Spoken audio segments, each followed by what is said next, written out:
Hi, my name's Kate. I'm the community arborist for Tree Charlotte, and today we're going to be talking a little bit about the basics of train pruning young trees. Train pruning is really important because it helps maintain the health of the tree as it grows, and it can also mitigate a lot of the risks that are associated with larger trees that haven't been train pruned in the past. So this is again just kind of the basics on your pretty classic shade trees. Keep in mind fruit trees and different kinds of trees have different pruning needs and have different structures. So before you prune any tree, make sure that you do your research beforehand, but we can go ahead and get started. So the tools that we're going to be using to prune that I usually use is I use a pair of loppers. If the branch is small enough, I'll do hand pruners. And over here we have our little hand saw. The hand saw I do prefer because you can get into kind of smaller areas a little bit better.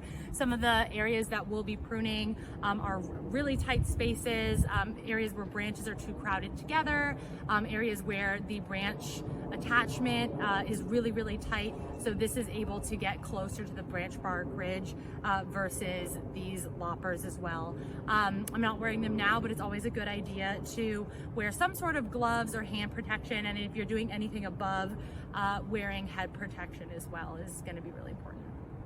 So the most important thing to keep in mind is where you cut really matters. We want to make sure that our cut is in the right place because an improper cut could be really dangerous to the health of the tree and really could make it break if your tree survives or not. So here's what you're gonna look for. Each branch, or if it has a good branch structure, just like this one, should kind of be a little bit more swollen here where the branch attaches to the trunk or a lateral branch attaches to a parent branch.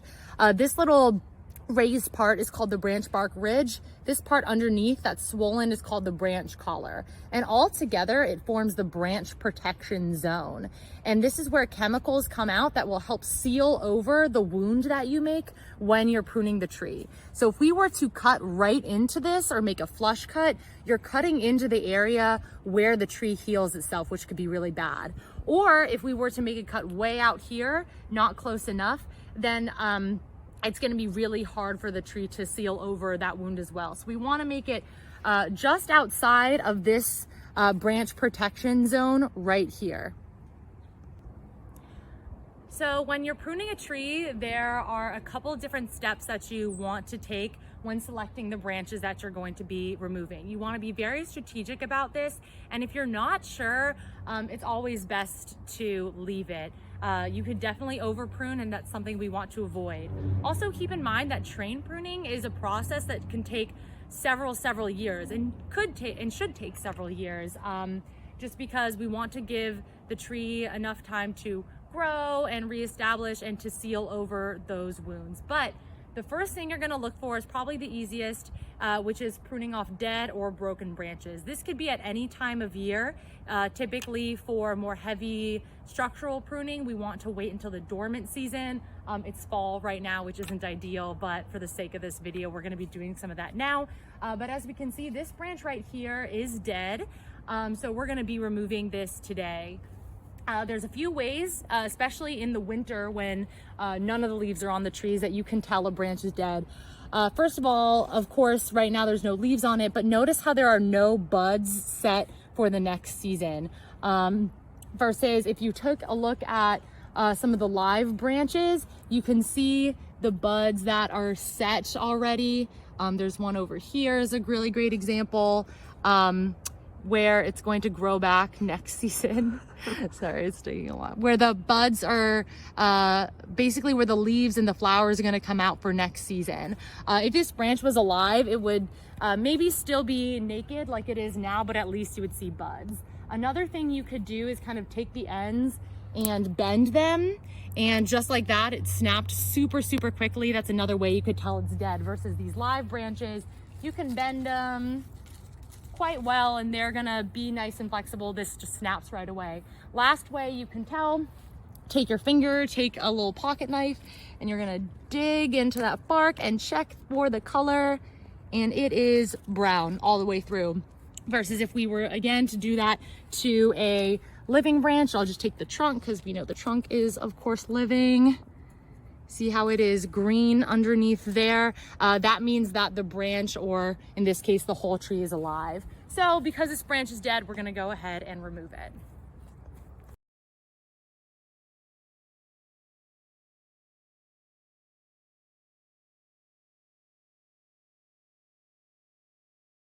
Again, here it is, our pruning cut. We can see the branch is already, or the bark is already starting to kind of seal over where that wound was. So in terms of where to cut, the most ideal cut you can make is called a thinning cut, which is basically cutting back a branch to the trunk or cutting back a lateral branch to a parent branch. So ideally, you would always want to cut back to a branch that is bigger than the branch that you're cutting back. However, that isn't how life works out sometimes. Sometimes you'll need to reduce the length of a branch, or you might need to redirect a branch, and you might need to cut back a larger branch to a smaller branch. This is called a reduction cut, and you just want to make sure that the smaller branch you're cutting back to is large enough to sustain that cut, and I'll show you what that means. So these are two branches here on our tulip poplar. If I were to make a pruning cut, ideally I would want to remove this lateral branch to this parent branch. However, let's say there was something here where I needed to reduce the length of this branch. I wouldn't want to take all of it, the whole thing off, because sometimes that could be just too much of the tree. A good rule of thumb is to never ever remove more than 25% of leaf bearing canopy at one time. We want to make sure the tree has enough energy to photosynthesize during the growing season and to be healthy. So sometimes cutting off the entire thing really isn't the best idea. So if we wanted to reduce the length here of this branch, we could cut it back to this lateral branch here by making our cut just over here on this side. This branch, thankfully, is large enough. As you can see, it's maybe about half to a third of the size of the parent branch to support the redirected growth through here. And that'll help us reduce the length, but not remove the entire branch, which is really good. Let's say this branch was a lot smaller, like just a little twig, then you really would not want to redirect it in that way, because this branch would not be large enough to sustain that growth. And essentially what we're doing is we're taking away the energy from growing out this way, and we're redirecting it to go into this branch. So another thing that you really want to look for is for weak branch attachment. And this is a really great example of it here. So like we discussed before, you should be able to see a very clear branch collar and branch bark ridge. The union between the branches, or the branch of the trunk, should be relatively U-shaped. If you see something that's V-shaped and you can't really identify where the branch bark ridge is or the branch collar, that could be a sign of weak attachment. And the reason that's so dangerous is because you could have included bark in there, which is bark that starts growing into the branch union, and over several years or even several decades, it might look fine, the tree might be relatively healthy, but what can happen is the tree actually could end up splitting in half since that bark is in there. So we want to mitigate any chances of included bark that we see. Most commonly, you're going to see this in co-dominant stems. So for most trees, you want to have a very clear single central leader. So we can go ahead and take a look at what this weak attachment looks like. As you can see, it's very, very like V-shaped. This branch is trying to compete here with our main stem, and I can't even really get my finger in there. So this is branch we would absolutely want to remove. We can even see the seaming starting to happen. So this is something that we would definitely want to get rid of. And another thing that you're going to want to do or look at when pruning is overcrowding. Sometimes when we see trees that are overcrowded, especially in the inner canopy, we don't have as much sunlight or airflow going through. And that can open up the tree to decay and diseases and stuff like that coming in when it's wet and dark. So we want to open up the canopy just enough to have airflow and sunlight, but not so much that you would ultimately have sun scalds or other kinds of damage from not having enough in our lateral branches. So one of the ways that we're going to do that is we're going to look for any branches that are crossing over one another, isn't great, and also branches that are a bit too close together, branches that might be coming out from kind of the same stub are no good. Typically for larger trees like this willow oak here, we want to keep our branching roughly about a foot to 18 inches apart. For smaller trees, it might be more like 8 to 12 inches or so. Of course, when your tree is young, that's not going to be achievable. So again, this is something that's going to, you'll be able to achieve over time. But the example that I'm going to show you today are these two branches here, very, very close together. They're crossing over. This one is the smaller of the two and a bit closer to the ground. So this is here the one that I'm gonna go ahead and take out.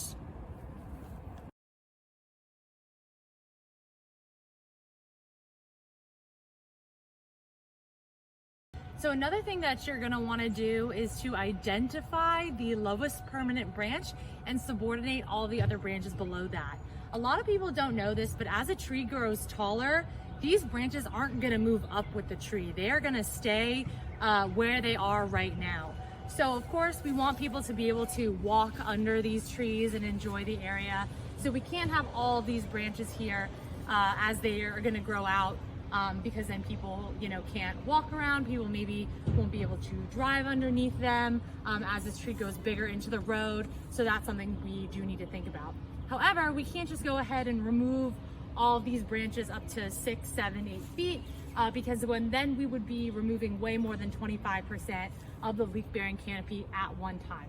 So what you're gonna do is select what you want the lowest permanent branch to be, and then everything underneath it throughout time, you're going to subordinate them to again encourage the photosynthetic energy to go up to those upper branches and keep these lower branches relatively small, because the bigger they get, the bigger the pruning wound is going to be on them. So I'm just gonna go ahead and probably remove some of these smaller branches. This branch here is already broken before I got here. I'm gonna remove it. These branches are broken, and I'm gonna go ahead and do some of these smaller branches over here. This is a pretty good sized branch with a lot of leaves on it. So what I would probably do for this one is cut it back to here, to about this union, to make sure that less energy is going into making this overall branch thicker. And I'm gonna do this for a lot of the other branches, and I'll show you when it's done. It won't look that different, but again, this is something you should be doing a little bit of year after year. Okay, so this is what I did to the tree just for now. I took off, as you can see, kind of just a lot of these like smaller lower branches. This branch over here, there was one coming out over on this side that I took out to just kind of like redirect that way, and again prevent this from getting too much bigger. I did it again over here on this side, a pretty dramatic reduction cut, but again this branch here is about a third, I would say, of the size of this branch, so it felt okay. If you were to make, let's say, a reduction cut back to something like this, like these little twigs over here, or something like this branch is just not large enough to support this, so it would be considered a heading cut, which is no good. But we're overall kind of like redirecting the growth and just kind of cutting that back there. I would normally do a couple more things around here. This branch here is dead, so I'll probably remove that too. But overall, this does take practice, it takes time. So yeah, that's just something important to keep in mind. Don't remove all of your lower branches at once, but make sure you're doing what you can to keep them subordinated and relatively small, because again, that's gonna allow the tree to send more energy up to those upper branches where you want them.